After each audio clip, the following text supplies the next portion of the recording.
Well, good morning, and good day to you. Good day to you. I am delighted, so delighted to be here.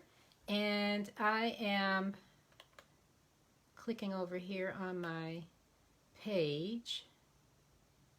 Let's make sure we're right. Okay, great. So, yes, welcome. Welcome. I'm Felicia Harlow, and I'm delighted that you are here. We are so excited. I am so excited today because we are broadcasting this episode of A Request to Calm the Heart from the Calm Heart Coach Facebook page. The Calm Heart Coach Facebook page. So, new from previous episodes. We did our lives over at my Energistics Life Development Facebook page. Energistics Life Development Facebook page. But today, and moving forward, we will be broadcasting right here at Calm Heart Coach Facebook page. So I know there will be a shift in those who have joined us over there at Energistics. So come on over here to Calm Heart.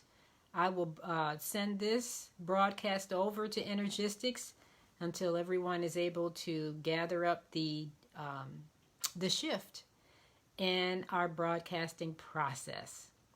So today is a new day. It's a brand new day, and I'm rejoicing and I'm happy to be sharing love with you today through this platform called A Request to Calm the Heart. So if you are listening to this recording after it is being recorded, I invite you to go ahead and press watch so that you can share this with others who may need to hear this message today, and invite them over. Invite them over to take a listen, because what we do here is we share strategies, we share ways of meditation and breathing instruction. We share all different sorts of things to support all of us during these times of tremendous change.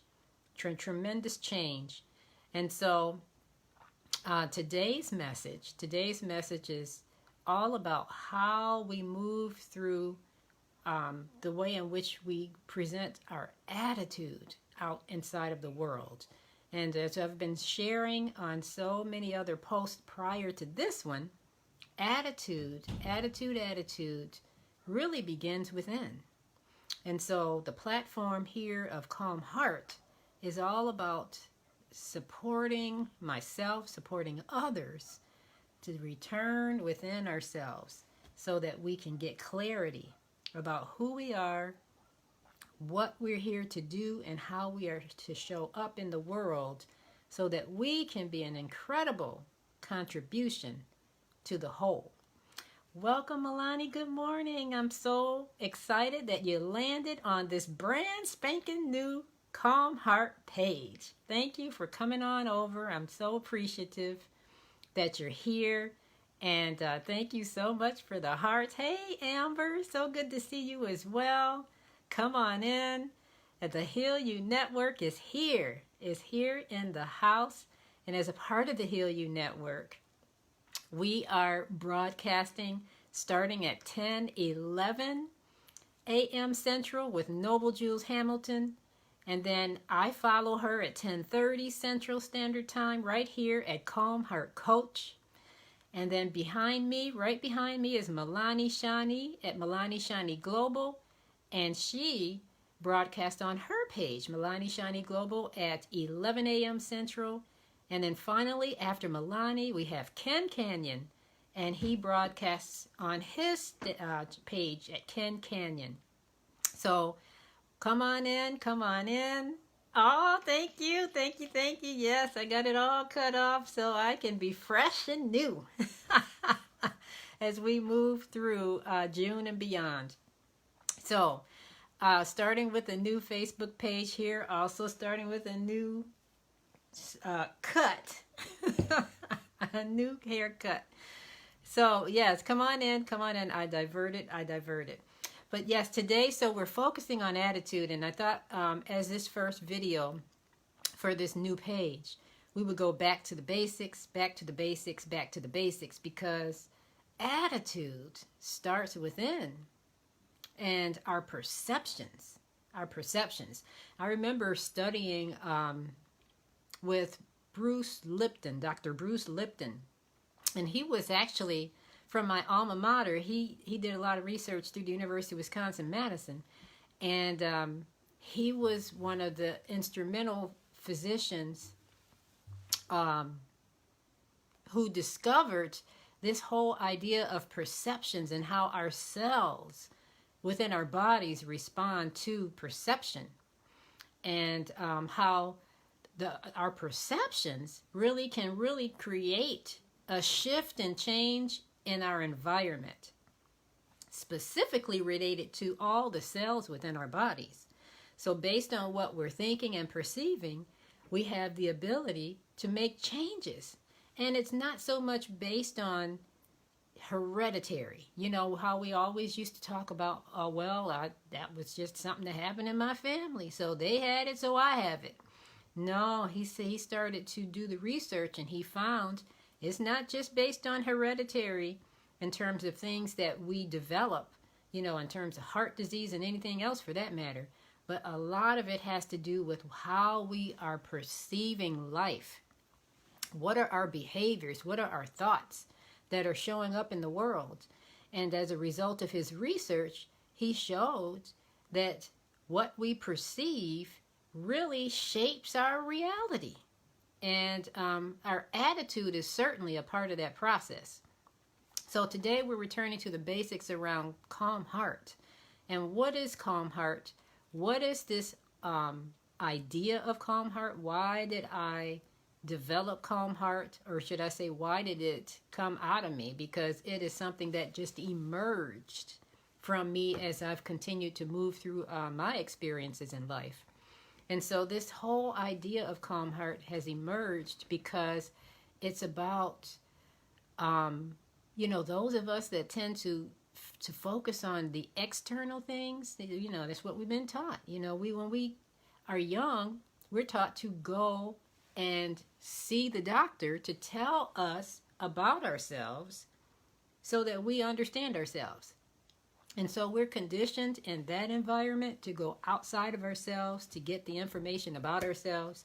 And then, when we go to school as little children, we go into the classroom and we're given information that we take into our mental ability, our mental capacity, and we call that knowledge. We bring in that knowledge, and based on the knowledge we bring in, then we're supposed to just know all about life without having had any focus at all about, okay, what am I feeling inside?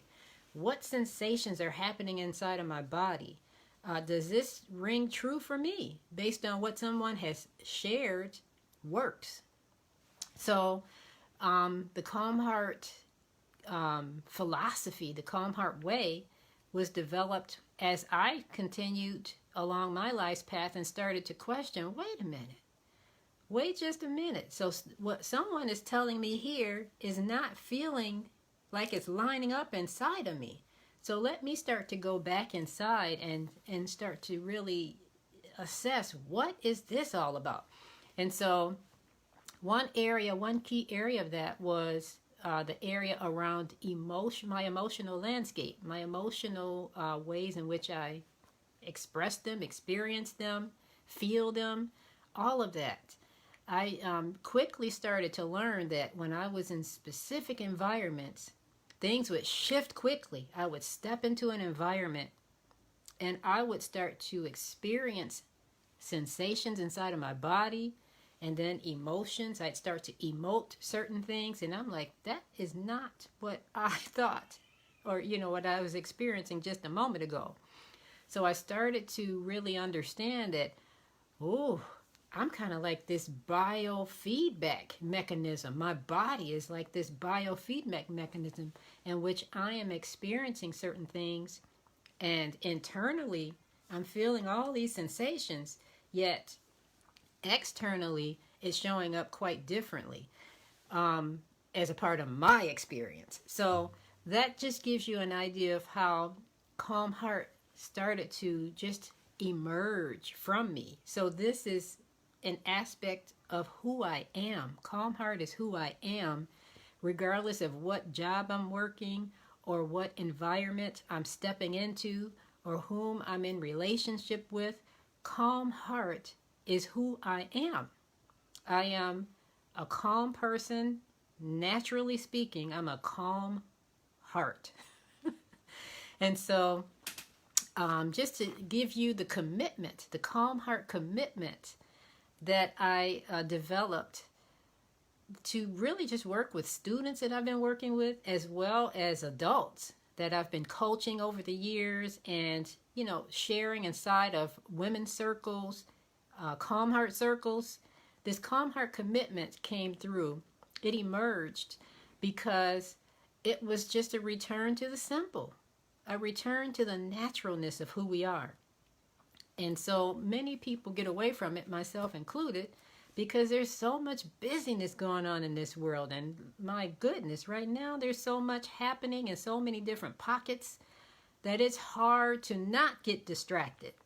So this is an invitation to return within, to return within. So the calm heart commitment is very simple, yet it goes deep and it goes wide, and it extends out from your internal way of who you are out into the world. And it's all about just practicing heart care. We practice self-care, so let's just take it to the next level and go practice heart care. If we start in our hearts, we're starting in the core of who we are, both physiologically as well as energetically. The heart is at the core. It's at the center point of who we are. And so if we start to engage and understand that aspect of ourselves, we can then impact any other area of who we are, any realm, any level of consciousness, starting there. Because the heart is the shrine of our souls. It's the shrine of our souls. So, are you practicing heart care? That's the first component of the calm heart commitment. Just one way to practice is to just notice the beat of your heart. Most of us don't even feel the beat of our heart on any given moment. Okay? So just starting off by locating the beat of your heart is one simple way to begin practicing heart care. Whenever I'm in the classroom teaching, I ask students, raise your hand. If you place your hand over your heart, raise your hand. Can you feel its beat? And some of them be like, ooh, ooh, me, ooh, ooh, me. And others are like, no, I can't feel it. They're like this, finding, really just moving their hand everywhere to try to feel their heartbeat. And that's okay, because we're not routinely brought back to that space to place our attention there. So practicing heart care is the first component of the calm heart commitment. And as we practice heart care, then we become empowered. Okay? Because we begin to say, wow, that's my rhythm. That is my rhythm of my organism, my vehicle, my body. And as I figure out what my rhythm is, I'm empowered, because I know when my rhythm speeds up, I know when my rhythm slows down, and when it's kind of off balance, because I'm tuning into it. So I'm empowered from the inside out. Okay? So that's another component of the calm heart commitment. All right? You become empowered because you begin to go within and really understand all that is going on without even having to say a word. You're just paying attention within. So another component then, of course, is becoming to this place, this space of knowing who you are, because you understand your rhythm. You understand how you're flowing in the context of everything.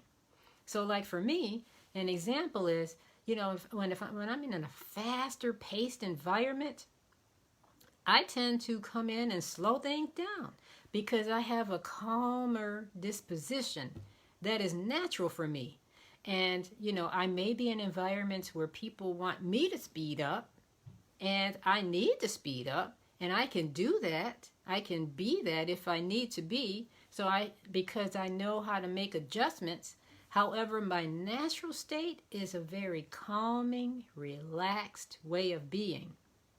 And so whenever I move away from that, I'm going to feel a little disoriented inside of myself. And so that helps me to know, okay, you've tipped one way or tipped the other way. And when you're back in a harmonious way of being, you're using all of it. You're going at a faster pace and you're coming back to a slower pace. You're coming back to center. And all of that has a dance so that we can balance it out. And that's the key. Being able to work with all of it, regardless of what your natural way of being is, you can still work with all of it and know who you are in the context of it all.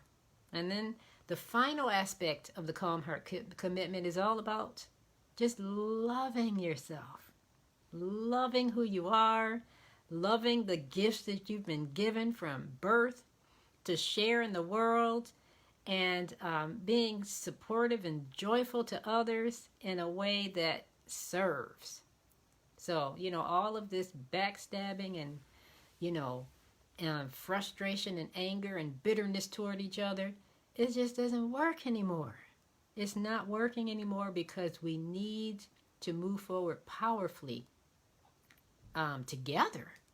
Because if any of us are going to make it through all that we've been through over just these past 6 months, let alone years and years and years of a lot of damage and destruction, then we need to step fully into who we are. Love ourselves. Come back out into the world in a way that serves the whole. But starting with ourselves. So the Calm Heart Way is all about calming the mind. It's all about the power of pause and stillness. It's all about listening to our inner guidance system. It's all about harmonizing the ways in which we use our energy. It's all about enriching the lives of ourselves and others based on our inner joy, our inner alignment, and our inner harmony. And so Calm Heart is all about going within and finding your own wisdom. Going within and finding your own wisdom, and then sharing it with everyone else so that they can find theirs too. All right, I think that's it for today. Thank you so much for coming in here and joining us today. Start watch parties, share with others, let them know we're at this new Calm Heart Coach page. And I so see you, Noble. That was a powerful, powerful message that you brought through today. Thank you as a part of the Heal You Network for being here as well. And as I sign off today, I invite you to continue practicing heart care. Continue calming your heart. And I will continue inspiring heart-centered living. You all have a great, great Monday, and I'll see you tomorrow.